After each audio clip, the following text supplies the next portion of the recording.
Firstly, the term special privileged strategic partnership, I think, is an excellent terminology to actually label this relationship, because it's been a relationship which has lasted long and has not been subjected to the typical ups and downs which take place in foreign relations. Right. It has stood the test of time, even after the Cold War, and there may have been bit of an a bit of a, not really a problem, but a challenge sometimes, say around 2012, 13, 14 or so, when issues were coming up about India's emerging strategic partnership with the United States.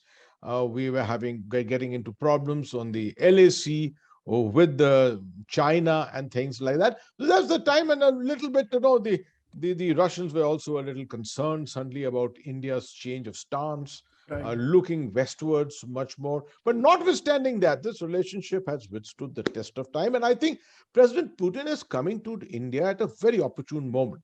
No Right. doubt it's a part of the annual summit, which was agreed upon 20 years ago during the time of Prime Minister Atal Bihari Vajpayee, that every year there will be a annual review of the relationship and how it is going. Last we had our meeting in 2019, last year 2020. Unfortunately, the meeting could not take place Right. because of COVID conditions.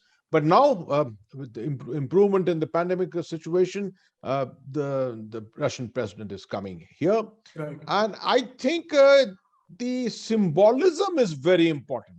He's coming on the 6th of December. That's 10 days before the 16th of December, which is a very important date in our history. 50th anniversary of the creation of Bangladesh, Right. 50th anniversary of the surrender of the Pakistan armed forces at Dhaka, Maidan Racecourse, if you remember. So I think all this is coming to a head at a very important time. And Right. lastly, uh, with the events which have taken place in Afghanistan and the manner, in the racing way in which these events have gone on, the Russians have been has been one country, definitely, which has been quite stable at looking at Afghanistan through this last 3 month period. And there has been a fair convergence between India and Russia on the manner in which Afghanistan needs to be handled in the near future. Right. And contrary to popular belief, what people say is that Russia has actually shed its quote unquote neutrality policy, especially if we were to review their stance on the abrogation of Article 370 and expediting weapons to India, especially at the time of a border tension with China. So, does this go beyond mere symbolism as well? I think the Russian commitment to India goes deep and is very strong. Right. And therefore, it is not easy that you'll find it that easily Russia will let go India's hand at times when India is moving through a challenging period. Now, let's take these instances.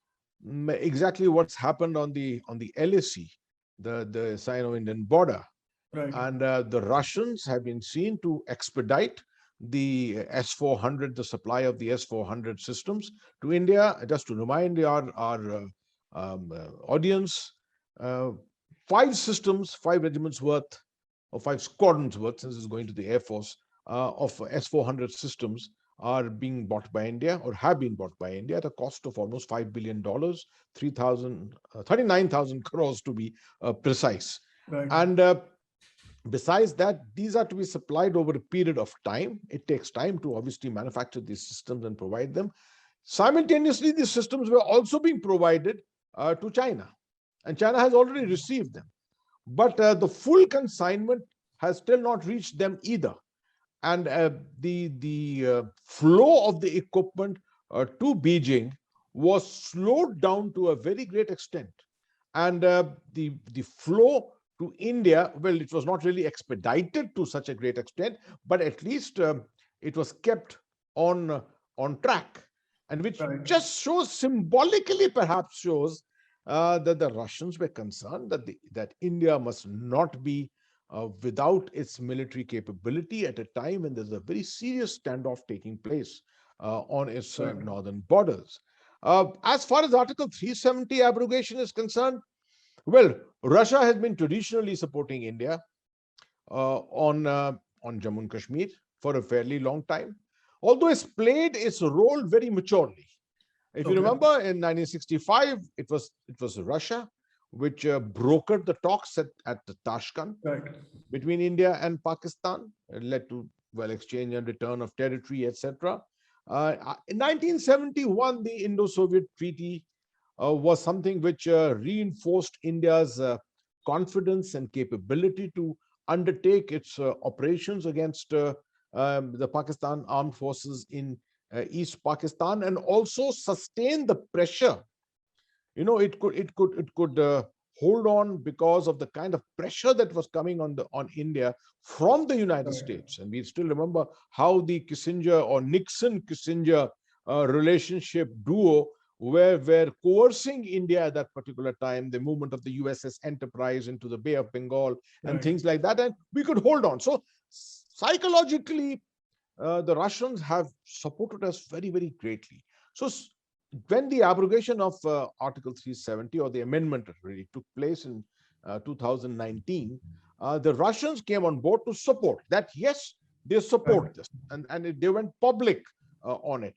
But at the same time, they have also continued to maintain their stance that they would like to see a resolution to the issue bilaterally between India and Pakistan under the spirit of the Shimla Agreement, which Right. is a very mature way of expressing publicly the manner in which Russia looks at the whole issue of Jammu and Kashmir. Right. Please remember to subscribe to us and switch on the notifications for this channel. For our other social media links, more content, and to support our work, please visit citti.net. Dhanyavad. Namaskar.